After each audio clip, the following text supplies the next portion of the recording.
오늘 하나님께서 우리에게 주시는 말씀은 요한복음 21장 15절로 19절까지의 말씀입니다. 요한복음 21장 15절로 19절까지의 말씀을 우리 천천히 함께 읽겠습니다.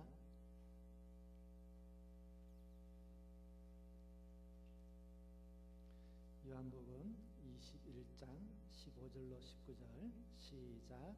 그들이 조반 먹은 후에 예수께서 시몬 베드로에게 이르시되 요한의 아들 시몬아 내가 이 사람들보다 나를 더 사랑하느냐 하시니 이르되 주님 그러하나이다.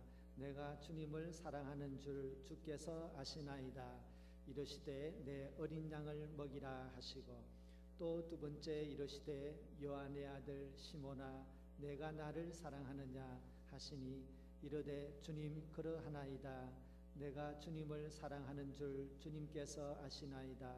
이르시되 내 양을 치라 하시고 세 번째 이르시되 요한의 아들 시몬아 내가 나를 사랑하느냐 하시니 주께서 세 번째 내가 나를 사랑하느냐 하심으로 베드로가 근심하여 이르되 주님 모든 것을 아시오매 내가 주님을 사랑하는 줄을 주님께서 아시나이다. 예수께서 이르시되 내 양을 먹이라. 내가 진실로 진실로 내게 이르노니 내가 젊어서는 스스로 띠뛰고 원하는 곳으로 다녔거니와 늙어서는 내 팔을 벌리리니 남이 내게 띠띠우고 원하지 아니하는 곳으로 데려가리라. 이 말씀을 하심은 베드로가 어떠한 죽음으로 하나님께 영광을 돌릴 것을 가리키심이로라. 이 말씀을 하시고 베드로에게 이르시되 나를 따르라 하시니 아멘. 할렐루야. 우리 주님께서 죽음으로부터 부활하셨습니다. 그리고 예수님의 부활은 또 우리의 부활의 첫 열매가 되시는 줄로 믿습니다. 그래서 우리는 예수님을 믿을 때에 우리의 모든 죄가 용서되고 우리는 영원한 생명을 약속받고 우리는 부활이 약속되어진다는 것이 바로 우리 기독교에서 말하는 성경이 말하는 구원인 것입니다. 예수님께서 죽음으로부터 부활하셔서 살아계실 동안에 제자들에게 하신 것은 첫째는 자신의 몸을 보이심으로 부활이 역사적인 사실이며 그들의 눈앞에서 이루어지는 진실이라는 것을 예수님은 제자들에게 알리기를 원하셨습니다. 그래서 마태복음, 마가복음, 누가복음 특별히 이 세 개에 나오는 예수님의 부활의 이야기는 상당하게 역사적으로 그 증인들의 이야기를 하나하나 언급하면서 그 사실이 우리 가운데 일어난 사실이라는 것을 계속해서 강조함으로써 우리가 믿는 이 신앙이 어떤 사람들의 구성, 고안 뭐 그런 디자인에 의해서 된 것이 아니라 역사적인 바탕에 이루어진 하나님의 역사라는 것을 구원의 역사라는 것을 우리에게 알려주고 있습니다. 그런데 예수님께서 제자들에게 나타나셨을 때에 그들이 예수님이 보았기 때문에 구원에 대한 확신도 있었겠고 또 부활한다라고 하는 그런 믿음의 확신이 있었겠고 무엇보다도 예수님이 부활하셨다라고 하는 그 사실, 그 눈앞에 보이는 예수님을 바라보는 그 사실만큼은 그들의 마음속에 분명한 진리로 자리 잡았을 것입니다. 우리가 오늘 21장을 보았잖아요. 20장 마지막 부분에 보면은 도마라고 하는 제자가 예수님이 안 계실 때에 예수님이 나타나셨다 그러니까 말하기를 나는 내 손으로 직접 예수님의 손에 자국 그리고 또 허리에 그 상처 자국을 내가 만져보아야 믿을 수 있겠다 이렇게 이야기했을 때 예수님께서 나타나셨을 때 도마에게 너의 손가락으로 내 손을 만져보고 너의 손으로 내 허리를 만져보아라 이렇게 얘기하셨습니다. 그러므로 예수님은 제자들에게 있어서는 적어도 부활하셨다라고 하는 그 사실만큼은 흔들림 없는 사실이었습니다. 자, 그러면 이제 우리는 무슨 일이 일어날지를 우리가 한번 생각해 봐야 됩니다. 죽음으로부터 살아난다라고 하는 계속되어져 있는 예수님의 예언이 성취되었습니다. 부활하셨습니다. 그러면 이제 우리는 어떻게 해야 되겠습니까? 제자들은 어떻게 해야 되겠습니까? 길에 나가서 예수님이 부활하셨다 할렐루야 외치면서 골목골목 다니면서 여보세요 우리가 그동안 따랐던 예수님이 진실로 부활하셨습니다 이렇게 외쳐야 정상인데 오늘 제자들은 나는 이제 더 이상 여기 예루살렘에 있을 곳이 없다. 나는 그냥 고향에 내려가서 다시 어부가 되어야 되겠다라고 하고 그냥 베드로는 쑥 내려가 버렸어요. 근데 베드로도 혼자 내려가면 될 텐데 누구를 데려갔나요? 같이 올라왔던 7명을 데리고 내려가 버렸어요. 여러분 11명 중에서 7명은 몇 %인가요? 60%의 제자가 전부 다 전업으로 복귀를 하고 만 것이에요. 그러니 예수님께서는 갈릴리에서부터 구원을 완성하기 위해서 예루살렘으로 오셨는데 그들은 그곳에서 예수님의 부활을 증거하지 못하고 그냥 고향으로 돌아가 버리고 말았습니다. 고향으로 돌아갔는데 돌아가서 복음을 전하기 위해서 간 것이 아니라 나는 그냥 어부나 될란다 라고 돌아가 버리고 말았습니다. 그들은 3년 전에 놓았던 그물을 다시 챙겨가지고 저녁에 갈릴리 호수에 가서 열심히 그물을 던졌습니다.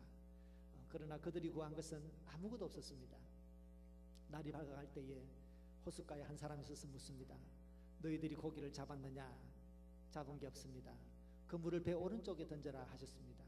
사람들이 마지막이니까 그래서 한번 던졌더니 정말로 고기가 밤새도록 던져도 잡히지 않던 고기가 그 오른편에 던지라는 그 한마디에 순종해서 던졌더니 고기를 끌어들일 수 없을 만큼 많이 잡게 되었습니다. 그때 예수님의 사랑을 가장 많이 받던 요한이 눈치를 챘습니다. 쿡 찌르면서 베드로에게 주님이시다. 그러니까 베드로가 일한다고 벗었던 옷을 확 입으면서 급한 마음에 예수님을 만나러 그냥 바다에 호수에 뛰어들어서 먼저 나왔습니다. 사람들은 영차 해가지고 힘들게 잡은 고기를 다 끌고 나왔습니다. 그렇게 나와서 보니까 호숫가에 그 모래 위에 숯불이 다 이렇게 피어져 있는데 거기에 빵도 있고 생선도 있고 예수님께서 와서 아침을 먹으라 말씀하셨습니다. 그들이 예수님께서 챙겨주시는 그 아침을 먹을 때에 성경에는 아무도 말을 하는 사람이 없었다라고 했습니다. 누구도 예수님이시죠, 주님이시죠 물어보는 사람도 없고 그저 꿀먹은 벙어리처럼 조용하게 그렇게 그냥 한없는 미안함 속에서 그들이 아침을 먹었습니다. 그렇게 아침을 다 먹고 난 다음에 예수님께서 베드로를 탁 보시면서 또 그리고 주위에 있는 17제자를 보시면서 말하죠.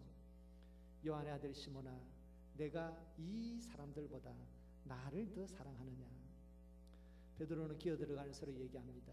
예 주님, 내가 주를 사랑하시는 줄 주님께서 아시잖아요. 예수님을 말씀하시죠.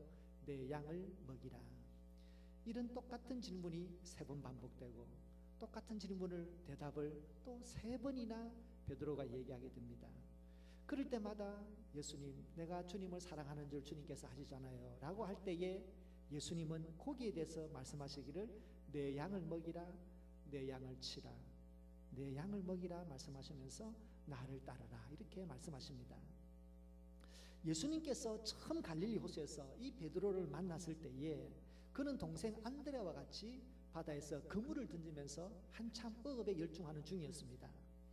그래서 예수님께서 그들이 그물을 던지는 거 보시고 말씀하셨죠. 나를 따라오너라, 내가 너희를 사람을 낚는 어부가 되게 하리라 라고 하는 말을 탁 던졌을 때에 그 하나님의 아들의 음성이 그들의 가슴을 꽉 쳐가지고 그들이 거부할 수 없는 그 마음의 울림에 그날 순종해서 모든 것을 버려두고 예수님을 따랐습니다. 마태복음 4장에는 그때를 상황을 설명할 때 이렇게 얘기하고 있어요. 베드로라 하는 시몬과 그의 형제 안드레가 이렇게 표현하고 있습니다. 그래서 베드로라 하는 시몬, 다시 말해서 원래 베드로의 이름의 원래 이름은 시몬이었습니다.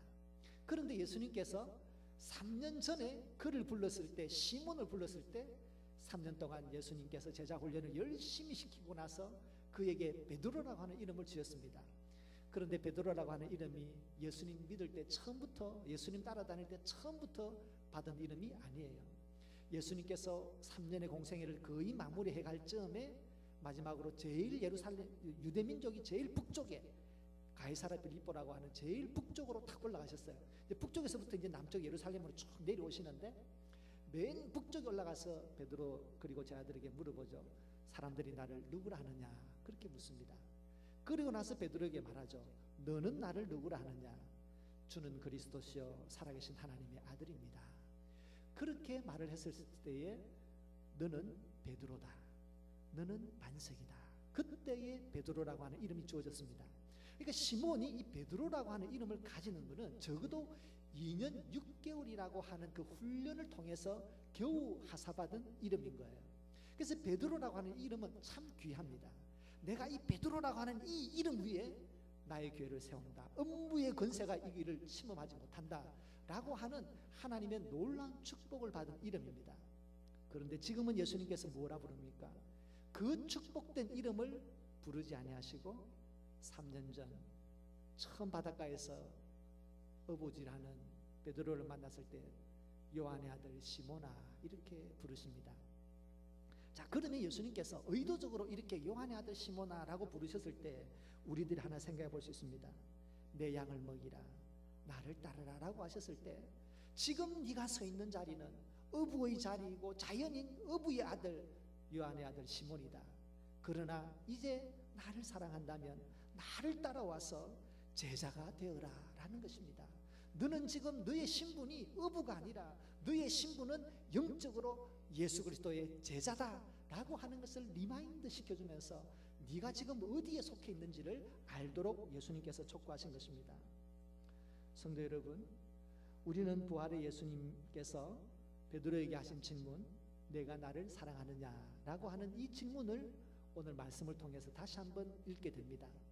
이것은 단지 우리가 어떤 하나의 글을 읽어서 문장을 우리가 소리내는 것이 아니라 2000년 전 갈릴리 호숫가에서 제자들에게 하셨던 그 말씀을 우리는 다시 한번 살아있는 하나님의 말씀으로 듣게 된 것입니다.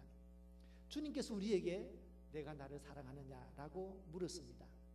그러면 이제 우리는 거기에 대해서 대답을 해야 될 때가 되었습니다. 여러분은 이제부터 여러분 스스로에게 한번 여러분의 믿음을 가지고서 믿음에 대한 생각으로서 여러분들이 이게 동의가 되면 아멘, 동의가 안 되면 노멘 한번 여러분들 대답해 보십시오. 첫 번째 질문입니다. 여러분은 예수님께서 여러분 자신의 죄를 위하여 죽으셨고 예수님을 믿음으로 우리 자신의 죄가 용서된 것을 믿으십니까? 아멘, 아멘. 여러분은 예수님께서 죽음으로부터 3일 만에 부활하심으로 우리에게 영생을 주시고 뿐만 아니라 부활에 대한 약속을 우리에게 주신 줄로 믿으십니까? 아멘. 그 예수님은 성령 하나님을 통하여 우리와 지금도 동행하시는 줄로 믿으십니까? 그렇다면 우리가 이제 대답을 해야 됩니다. 여러분은 예수님을 사랑합니까? 아멘, 아멘. 우리는 예수 그리스도에 대한 믿음도 있습니다. 말씀에 대한 확신도 있고 성경이 말하는 구원의 진리가 무엇인지도 우리는 분명하게 이해하고 있습니다. 그리고 우리는 예수님을 사랑합니다. 그렇다면 우리가 서 있는 이 자리가 베드로처럼 3년 전에 버렸던 그 바닷가에 그 배 위에 서 있습니까? 아니면 나를 따르라 라고 하는 예수님의 그 부름 앞에 서 있습니까? 여러분, 하나님께서 예수 그리스도를 십자가에 죽게 하시면서까지 우리를 사랑하신 이유는 단 한 가지입니다. 디모데전서 2장 4절에 하나님의 모든 구원의 뜻을 딱 한마디로 요약하는 내용이 바로 디모데전서 2장 4절입니다. 같이 읽겠습니다. 하나님은 모든 사람이 구원을 받으며 진리를 아는 데 이르기를 원하시느니라. 아멘. 성도 여러분, 우리가 분명히 기억해야 될 것이 있습니다. 그것은 하나님은 이 세상의 모든 사람들, 한 사람 한 사람 모두가 예수 그리스도를 통하여 하나님의 영원한 생명을 누리는 것입니다. 하나님의 나라에 가는 것입니다. 그래서 우리는 전도를 해야 됩니다. 전도는 우리의 말과 우리의 설득력에 있지 않고 우리가 그 사람과 친하다라고 하는 그런 인간관계에도 있지 않습니다. 전도는 매우 영적인 사역입니다. 그러므로 전도를 할 때 우리들이 마음속에 꼭 기억해야 될 것이 한 가지 있습니다. 그것은 전도는 성령 하나님의 사역이다. 우리는 단지 성령 하나님의 그 사역 위에 구원의 사역의 하나의 방편일 뿐이다, 도구일 뿐이다 라는 것입니다. 나는 내가 믿는 예수님을 고백하고 내가 아는 예수님을 그 사람에게 그저 이야기할 뿐입니다. 그러한 이야기를 통해서 그 사람의 마음을 두드리고 그 사람의 마음을 열어주시는 분은 성령 하나님인 것입니다. 그러면 여러분, 우리는 예수님을 믿을 때에 또 우리가 전도할 때에 우리는 말할 필요가 없어요. 딱 두 마디만 하면 됩니다. 따라해 볼까요? 나는 예수님을 믿고 구원받았습니다. 예수 믿으세요. 참 좋습니다. 딱 또 두 마디. 나는 예수 믿고 구원받았습니다. 예수 믿으세요. 참 좋습니다. 그 한두 마디가 우리는 던지지만 그 말씀을 통해서 역사하시는 분은 성령 하나님이십니다. 제가 대학 시절에 UDF라고 하는 선교단체에서 있었는데요. 이제 점심시간 되면은 이제 바깥에 이제 그 캠퍼스에 나와가지고 전도를 합니다. 근데 이제 원칙이 남자는 남자한테, 여자는 여자한테 이렇게 하도록 합니다. 근데 그 원칙이 없으면 남자는 예쁜 여자만 쫓아다닐 텐데 이제 그렇게 하지 말라고 남자는 꼭 남자한테만 가라 이렇게 합니다. 이제 그래서 이제 제가 이제 한 번은 누구에게 갔는데요. 건축과 학생이에요. 근데 나중에 이 사람이요. 이제 토요일 날마다 이제 모여가지고 수영 공부하는데 이분이 뭐라고 이제 건축과 학생 얘기하는 줄 아느냐면 그러면은 자기 주위에 예수 믿는 사람은 많았는데 자기 보고 교회 오라는 사람 아무도 없더래요. 그래서 가끔씩 일이 있으면 전도하러 다니고 보면은 내한테는 와 노나 이렇게 생각하고 있다는 거예요. 그래서 여러분 정말로 이것은 우연이 아니고 우리는 그저 하나님의 구원의 한 방편일 뿐입니다. 우리는 그 한 방편이에요. 그래서 그 방편으로 우리는 우리 친한 사람에게 우리의 그 친함, 그 친근함이 도움이 될 수도 있고 우리가 다른 사람에게 참 말을 잘하는 설득력이 도움이 될 수 있지만 궁극적으로 영혼을 구원한다는 문제는 이것은 영적인 전쟁이며 이것은 성령 하나님의 사역인 것입니다. 그래서 우리는 그것을 믿어야 돼요. 그래서 전도에 대한 부담감을 우리는 스스로 내려놓고 우리와 함께 하시는 우리 뒤에서 우리를 동행하시는 성령 하나님을 믿어야 할 줄로 믿습니다.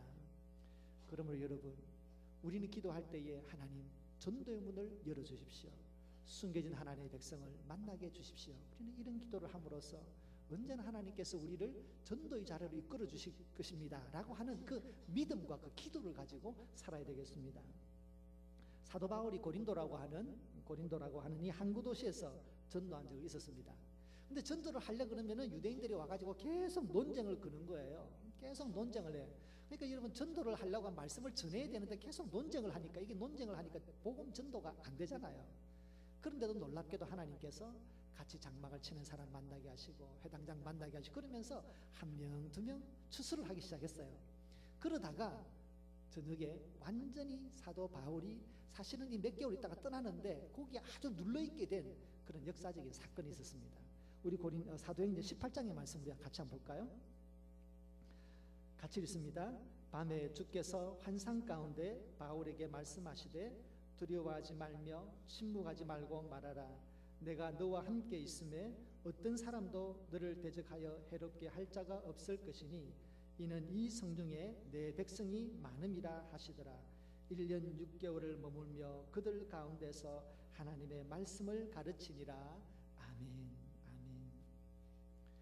하나님께서 고린도라고 하는 교회에서 지역에서 사역하게 하셨습니다. 그런데 성경에 보면 제일 이해 안 되는 교회가 또 고린도 교회입니다. 성령의 역사도 가장 많이 나타났는데 가장 세상적인 교회도 또 고린도 교회였었어요. 그러니까 사실은 이 고린도 교회만을 놓고 보면은 이 교회에서 사역이 정말 성공적인 사역이었나 아닌가 이게 평가하기가 너무 참 애매한 교회입니다. 그래서 여러분 고린도 전서 후서에 보면은 참 읽기도 새벽기도 때 많이 이걸 읽는다 그러면 좀 읽기 참 곤란한 본문들이 좀 이렇게 고린도 전서에 나옵니다. 그런데 제일 중요한 것은 1년 6개월 동안 그곳에 사역하면서 고린도 교회를 세운 것이 1차적인 열매였다라고 하면 사실 하나님이 원하는 열매는 아니었었어요. 하나님이 원하는 원래의 목적은 고린도 전서와 후서인 줄로 믿습니다.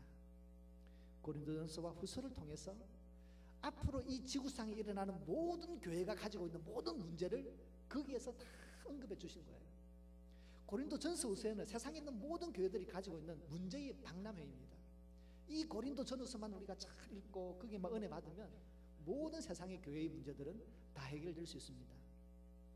1년 6개월 동안 고생되게 했고 그래서 그 경험을 토대로 해가지고 고린도 전서와 후서라고 하는 신약에서 가장 긴 성경이 나왔는데 그것을 통해서 우리는 놀라운 진리를 교회에 대한 놀라운 진리를 우리는 지금도 듣고 있는 것입니다. 그러면 여러분 전도는 사람이 하는 것이 아닌 줄로 압니다. 전도는 우리 뒤에 우리와 함께 하시는 성령 하나님의 사역인 줄로 믿습니다. 그러면 여러분, 우리는 담대함을 가져야 합니다. 담대함을 가져야 됩니다. 오늘 예수님께서, 부활의 주님께서 베드로에게, 사도 바울에 나타나서 뭐라고 말씀하셨습니까? 첫 번째는 두려워하지 말고 말하라입니다. 전도는 speak up, 말하는 것입니다. 예수 믿어서 나는 구원받았습니다. 예수 믿으면 참 좋습니다. 전도는 말하는 것입니다. 두 번째로는 이 성중에 내 백성이 많다. 하나님께서 지금도 전도하기 위해서 성령이 기다리고 있다라고 하는 것을 우리에게 명심시켜주고 있습니다. 그럼 여러분, 우리는 담대함을 가지고 우리에게 전도의 문이 열리기를 위해서 기도해야 될 줄로 압니다. 그래서 여러분, 우리들의 삶이 그렇게 생명을 구원하는 귀한 삶으로 쓰임받기를 바랍니다. 우리 교회는 도미니카 공화국에서 김종성 선교사님을 협력 선교사로 돕고 있습니다. 김종성 선교사님은 개별 교회와 사역하지는 않습니다. 그래서 뭐 개척을 한다거나 뭐 그 교회에 다니면서 설교한다거나 이런 이야기는 잘 없습니다. 대신에 도미니카 복음교단이라고 하는 그 교단과 관계를 해서 그 교단에서 운영하는 신학교에서 강의도 하시고 그 학교를 운영하시고 또 신학생들이 필요로 하는 것들을 도와주시기도 하고, 그리고 교회들이 필요로 하는 성경책, 그리고 찬송가를 이렇게 만들어내시고, 그리고 모든 교회 학교들이 필요로 하는 성경 공부 교재를 만들고 있습니다. 그래서 2014년도에 한 게 뭐냐 그러면은 복음교단에서 쓰는 찬송가를 한국에서 찍어가지고 가지고 왔는데, 그 찬송가는 다 나눠줬어요. 그런데 거기는 아직까지 뭐 교회들마다 피아노를 칠 줄 알아서 이 음악을 아는 사람이 없으니까 이 찬송가만 가가지고는 소용이 없잖아요. 그러니까 작년부터 무엇을 했냐 그러면은 학생들을 모아가지고 거기서 연주를 해가지고 그 찬양을 다 녹음하는 거예요. 녹음을 해가지고 CD를 만들어서 그것을 각 교회에다가 돌리려고 하는 사역을 지난해부터 시작하셨습니다. 아직까지 마쳤다는 얘기는 듣지 못했어요. 그런데 지난 학기는 그걸 시작하셨어요. 그래서 여러분 보십시오. 우리들이 선교헌금 많이 보내는 것은 아니지만, 그러나 적은 선교헌금이 가고 우리들이 중보기도할 때에 영적으로 그분에게 힘이 되어져서 한 교단, 한 나라를 세우는 귀한 사역에 우리가 동참하는 것입니다. 두 번째, 우리 활동 선교사님으로 탄자니아 공화국에 계시는 김정환 선교사님이 계십니다. 탄자니아 공화국은 인구의 90% 이상이 전부 다 무슬림이죠. 그래서 선교사들이 그곳에서는 체류를 할 수 없게 되어 있습니다. 그렇지만 나라가 어렵다 보니까 그 나라를 위해서 좋은 일을 하는 사람들에게는 비자를 줍니다. 있을 수 있도록 영주권 같은 것을 이렇게 줍니다. 그래서 지금 김정환 선교사님은 거기에서 영주권 같은 걸 다 받으셨는데요. 받게 된 이유는 뭐냐면 그분이 무지개 학교라고 하는 유치원을 하기 때문입니다. 그런데 여러분 아시는 것처럼 아이들은 전부 다 부모님이 무슬림입니다. 그럼 아침에 엄마 아빠는 히잡을 다 둘러쓰고 다 보냅니다. 그러면 아이들이 딱 오면은 줄 세워가지고 제일 먼저 하는 게 뭐냐 그러면은 각 교실마다 들려 보내놓고는 제일 먼저 주기도문부터 시작합니다. 그 점심시간에 밥 먹을 때는 뭐 할까요? 기도합니다. 그리고 하루에 한 번씩 성경을 읽고, 이제 그러면서 그 어린 마음에 복음의 씨앗이 심겨지고 있습니다. 2014년도에는 그동안에 오랫동안 중단되었던 그 무지개 교회를 세우기 시작해가지고 2014년도에는 드디어 지붕이랑 벽을 다 완성했습니다. 그래서 2015년도에는 안에 있는 것은 내장을 이제 꾸미는 그런 시절이 되었습니다.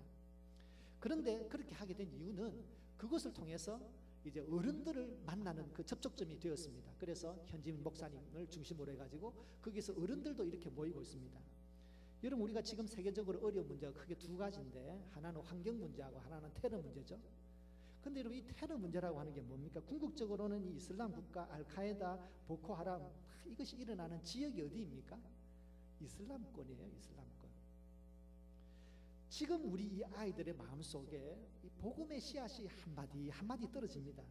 그러나 하나님께서 때가 되면 이 아프리카 탄자니아 아이들을 통해서 억압의 땅, 미신의 땅, 폭력의 땅, 억압의 땅, 그 아프리카 대륙을 평화의 대륙, 자유의 대륙으로 만들어 나갈 하나님의 일꾼으로 사용하실 줄로 믿습니다. 이 사역은 너무나 중요한 사역입니다. 정말로 우리 후손들에게 평화로운 땅을 남겨주고 싶습니까? 우리는 이 아이들을 도와줘야 돼요. 세 번째로, 우리들이 지난 성탄절 때 성탄절 감사헌금 중에서 우리는 북한을 돕고 있는 연길에 계신 이영재 선교사님을 통해서 북한 나진에 있는 유치원을 도왔습니다. 여러분, 유치원이라고 하는 것은 그냥 우리가 생각하는 북한의 유치원은 우리가 생각하는 유치원이 아닙니다. 북한의 유치원은 북한 주민을 만들어내는 첫 번째 정치적인 집회의 장소입니다. 그래서 북한은 처음부터 유치원을 세웠을 때 모든 것을 국가가 다 부담했습니다. 그러다가 안 되다가 부모들에게 그러면 쌀의 40%만 내라. 그래가지고 부모들은 쌀의 40%만 갖다 주면 나머지 모든 것을 책임지는 것이 유치원입니다. 그래서 북한 사회가 지금처럼 이루어질 수 있었던 것은 사실은 유치원 때부터 아이들을 모아서 세뇌했기 때문입니다. 그래서 여러분, 동영상에 보면 조그만 아이들이 막 웃으면서 기타 치면서 노래 부르는 거, 수령님 건강하세요, 뭐 만성화 이렇게 노래 부르잖아요. 그게 다 유치원 때문에 일어난 거예요. 그런데 나진이라고 하는 곳에서 개방하면서 경제를 부흥하면서 근로자들 끌어당겼는데 한 200명의 아이들이 이 나진에 있는 유치원에 모였어요. 그런데 선생님들 월급도 못 주고 뭐 먹을 것도 없고, 그러니까 아이들이 오기는 오는데 뭐 해줄 게 없는 거예요. 그래서 3, 4년 전에 어떤 루트를 통해서 이 이영재 목사님에게 연락이 갔어요. 나진에 있는 이 유치원을 좀 도와달라. 그래서 이영재 목사님이 정식으로 법적인 절차를 건너서 나진에 방문하게 되었습니다. 근데 가서 보니까 애들이 그냥 비참하잖아요. 뼈밖에 없는 아이들. 근데 그걸 보고 나서 플랜을 세운 것이 바로 이 나진에 있는 아이들을 좀 먹이자. 그 아이들 복음을 못 전하는 걸 일단 먹이자. 그래서 영양식, 그리고 선생님에 대한 월급, 그리고 아이들에 대한 학용품, 그리고 약간의 약, 이렇게 이제 예산을 짜다 보니까 한 아이에게 한 10불 정도 이렇게 계산이 되었습니다. 그래서 그것을 가지고서 그 선교 플랜을 가지고서 이제 교회들의 도움을 받으면서 하나씩 일을 해오고 있습니다. 여러분, 지금 우리 중에서 50대 말 60대부터 우유 가루 안 얻어먹고 또 옥수수 가루빵 안 먹어보신 분이 아마 없을 거예요. 우리들이 그렇게 어려운 시절에 그거 얻어먹고 힘내어서 살아남아서 우리가 복음을 듣게 되었습니다. 사실 북한은 먹는 게 제일 중요하죠. 복음이 있다는 게 아니라 걔들을 일단 먹여서 살려놔야지 뭐 되는 거지. 그래서 여러분, 이런 사역들을 우리가 항상은 아니지만 항상 관심 가지고 기도하고 그렇게 해야 될 것 같습니다. 여러분, 전도도 어렵습니다. 선교도 어렵습니다. 그런데 여러분, 만약에 여러분이 둘 중에 하나를 해야 된다라고 하면 무엇을 할 수 있을까요? 햄버거 하나 요즘 8불이어야 먹습니다. 북한에 있는 어린이 한 달 먹여 살리는데 10불이면 됩니다. 2014년도 개성공단에서 북한 근로자가 일을 하면 한 달에 130불을 받는데 그 130불 중에서 60불이 근로자에게 넘어가고 나머지는 북한에서 가져갑니다. 60불이 성인 남자 한 명이 버는 건데요, 그 60불을 버는 사람은 북한에서는 럭키가이로 통합니다. 거기에 출근하면은 자기 집안 식구는 안 굶어 죽어요. 더 이상 먹는 문제는 걱정 안 해도 돼. 거기서 나오는 초코파이만 팔면 집에서 써야 되는 모든 것들을 다 해결할 수 있어요. 그래서 거기는 너무나 아주 신의 직장이에요. 단돈 130불에 그렇게 바뀌는 겁니다. 그런데 우리가 만약에 남미에 있는 사람들, 아프리카에 있는 사람들, 또 우리가 저 북한을 생각하면서 조금씩 이렇게 헌금할 수 있다면, 선교를 할 수 있다면, 우리가 정말로 하나님 앞에 섰을 때 부끄럽지 않잖아요. 우리가 미국 시민권이 있고 달러로서 우리가 경제생활을 한다는 것은 우리에게 축복이면서 또 동시에 우리에게는 그만큼 하나님 앞에 많은 책임을 지고 있다는 것을 생각하게 됩니다. 우리는 연초에 선교 헌금을 작정했습니다. 우리는 원래 선교 헌금을 작정은 하지 않고 그냥 자유롭게 하잖아요. 그래서 우리가 작정을 할 때 도대체 우리가 얼만큼의 버짓이 나와서 좀 사역을 할 수 있을까, 이런 이제 취지를 가지고서 우리가 작정을 했는데요, 전부 다 9가정이 하셨어요. 근데 9가정 중에서 한 가정을 빼고 8가정은 지난 2, 3년 사이에 우리 교회에 등록하신 가정들입니다. 근데 제가 그걸 받고 사실은 좀 충격을 느꼈어요. 그게 뭘 얘기합니까? 다른 교회에서는 선교도 가르치고 전도도 가르쳐서 선교운동도 해야 되는 걸도 알고 선교가 중요하다는 걸 알아요. 근데 저는 그러지 못했다는 거예요. 그건 전적으로 저의 책임입니다. 그래서 우리는 그 우리가 이 교회로서의 기본적인 그 사명의 자리에서 한참 떨어져 있었던 거예요. 우리가 해야 될 일을 못 보고 그래서 우리 문제만 보니까 갈등만 생기는 거예요. 하나님의 일을 해야 되는데 그러지를 못했던 겁니다. 그래서 여러분, 정말로 우리들이 나의 믿음이 기독교 성경에서 말하는 모든 진리를 다 알고 믿고 확신하고 거기다가 예수님까지도 사랑하고 있는데 우리가 서 있는 자리는 아직도 성도로서 갈릴리 해변에 내렸다가 고깃배에 올라탔다가 뭐 이런 수준에 있는 겁니까? 아니면 여러분은 정말 나를 따르라고 하는 그 사명 앞에 서 있는 제자입니까? 여러분, 부활하신 주님께서 내가 나를 사랑하느냐라고 물으셨습니다. 이제 우리도 그 사랑에 바른 응답, 성숙한 자세로 응답해야 될 때가 되었습니다. 부활절을 지나면서 정말 예수님께서 우리를 위해서 무엇을 하셨나, 우리는 무엇을 할 수 있나 라는 것을 생각해 보았으면 좋겠습니다. 여러분, 우리는 제자입니까? 기도드리겠습니다. 하나님 아버지, 감사합니다. 오랜 시간 동안 예수님을 믿어온 것을 감사합니다. 그렇게 오랫동안 하나님과 동행하여 왔음을 감사드립니다. 그러나 하나님 아버지, 내가 나를 사랑하느냐, 내 양을 먹이라, 나를 따라오라 하신 부활의 예수님의 음성을 이 아침에 우리에게 들려주심을 믿으며 감사합니다. 하나님 아버지, 우리가 이웃을 전도하고 북한에 있는 사랑하는 동포들 사랑을 나누고, 우리는 알지는 못하지만 옛날에 저희들이 우유가루 얻어먹고 옥수수빵 얻어먹으면서 우리가 살아남아 하나님의 복을 누리는 것처럼 우리가 보이지 않은 가난한 나라에도 이 복음을, 이 복된 소식을 함께 나눌 수 있기를 원합니다. 하나님, 우리는 갈 수 없지만 우리보다 앞서 나가서 수고하시는 여러 나라에 수고하시는 선교사님들을 주께서 강하게 붙들어 주시옵소서. 그들을 돕고 있는 많은 후원자 보내는 선교사들을 붙들어 주시옵소서. 하나님, 우리들도 지금까지는 소극적으로 선교해 왔었습니다. 그러나 주님, 우리는 앞으로 더욱더 열심을 내어서 전도하겠습니다. 선교하겠습니다. 하나님, 우리를 붙들어 주시옵소서. 주님의 일을 하는 영적인 기쁨을 주시고 우리에게 지혜를 주셔서 우리가 하나님의 일을 하는 교회로 날마다 성숙할 수 있도록 도와주시기를 간절히 바랍니다. 예수님의 이름으로 기도드립니다.